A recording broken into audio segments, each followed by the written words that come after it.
শীতকাল মানেই পিকনিক, তো আজকে আমরা যাচ্ছি হচ্ছে পিকনিকে। বাবির এটা ফার্স্ট পিকনিক। বাবি এখানে রেডি হয়ে গেছে।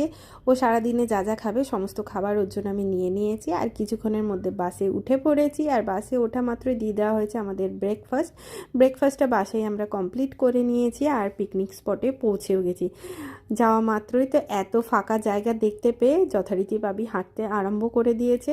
ওকে তো আর আটকানোই যাচ্ছিল না, সবাই মিলে ওকে নিয়ে প্রচণ্ড ব্যস্ত। এদিকে সবাই মিলে খেলাধুলা করছে। তারপরে এলো আমাদের স্ন্যাক্স। এখানে চিজ বল ছিল, রেশমি কাবাব ছিল, অনেক রকম আরও কাবাব ছিল।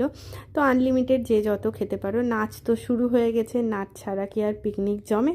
এখানে আমার ম্যাডাম ভেজ পকোড়া খেতে ব্যস্ত, কারণ দেখছি ও একটু এরকম ঝাল ঝাল খেতে বেশি পছন্দ করে।